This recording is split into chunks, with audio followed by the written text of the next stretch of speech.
back with us in Monte Carlo. Jarno Trulli has won the Monaco Grand Prix. Another unfortunate weekend in the season for McLaren and for David Coulthard. David, first of all, tell us about your race. Tell us, because it ended pretty abruptly, didn't it? And we cut short your interview a little bit during the race. You were rather upset by what happened there.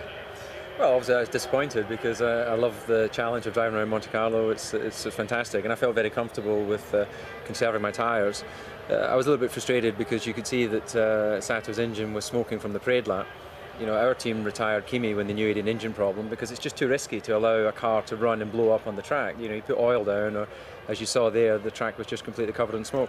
You made a point, perhaps, there that BAR, a young side, a young outfit, very keen to win. That if they'd have been rather more pragmatic, they'd have seen that and pulled Sato out earlier. Yeah, I'm sure I'm not making any friends there, which is not at all the intention. It's an absolute professional observation. Our team has retired Kimi because they knew his engine was going to blow up. If the Honda engineers knew their engine was experiencing difficulties, I think it's the only professional thing to do, because the result of leaving the car out there smoking and then eventually blowing up is that a number of cars have had an incident and one guy was upside down, and that's, you know, they have to understand the consequences of running at the front. They've earned their slot there. They're doing a great job, but maybe they could be a bit sharper there. Just going back to the start of the race, I think it was your best qualifying position of the season, and you thought Takuma Sato might have got a bit of a jump start on you. I think we can see it down here now. Yeah, there's no question that it wasn't that he got a jump on me. He went whilst the lights were still red, and I almost jumped the start when he moved. So I'm very, look, you can see there quite clearly, you know, he had a lot of momentum before the lights changed. So I don't know whether the jump start system wasn't working properly, or whether they just decided to turn a blind eye. But for me, he should have been penalised for that. He certainly wasn't penalised, was it? And Takuma Sato, of course, went on, and when he blew up, it must be the ultimate driver's nightmare, really, with all that smoke, and you're literally driving and you can't see the hand in front of your face. Well, that's right. I think Mark's got much more experience on the ovals when cars blow up. I think the engineers tell them whether to go high or go low, and at that moment I did think of that movie, you know, and I had no idea whether I was supposed to go high or low. So I came to the inside and was just going pretty slowly, and Montoya pulled up alongside me, and then obviously Fizzy just came over the back of the car, and I could see he was upside down, and obviously was pretty concerned for him, and glad to hear he was okay. It was very confusing actually at that point, because they threw a red flag. So normally that would mean a restart, and then they threw a safety car flag. So it was, I think the organisers made a bad call at one moment. In the end, the safety car was absolutely adequate, but when you see a red flag, all the drivers automatically think the race has stopped. Sure. How big an impact was that for you when Giancarlo came flying over the top of you? How scary a moment was that for you individually? No, for me it's not a problem, because the rear wing and the rear crash structure took the brunt of the impact. Seeing another car going upside down, the last time that happened to me was actually with Martin in Melbourne in '96. I saw him disappear rotating upside down, and you know, it's never a nice moment, because you fear for the driver and you don't want to be the cause of an injury for them.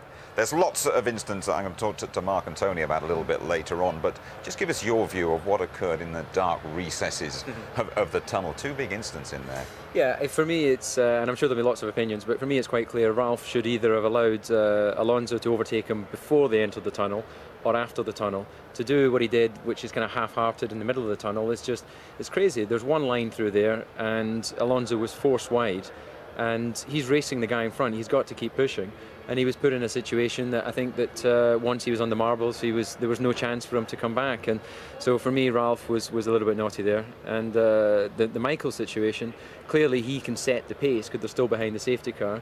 Quite clearly he was trying to warm his brakes up.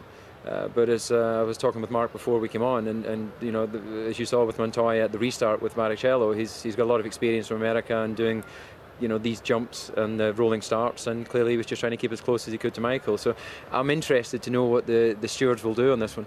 Right. A word from you about your pal Jenson Button. Didn't win here, but a terrific charge from him. Yeah, I have to say, I was watching the race with my girlfriend and Marigold Newey at the end there, and I was so nervous. I don't think I've ever been so nervous, because he was catching Jarno, and I really thought that with that sort of charge, if he could catch him and have a go straight away, he had a chance to overtake. I know that if he didn't do that straight away, then he was just going to follow him home. But I'm delighted for him. He's driving so well. His confidence is sky high at the moment, and I'm looking forward to seeing him later. Just a final word from you about what it means to win here, to triumph in Monaco. You've had that feeling twice. It's very special for every driver.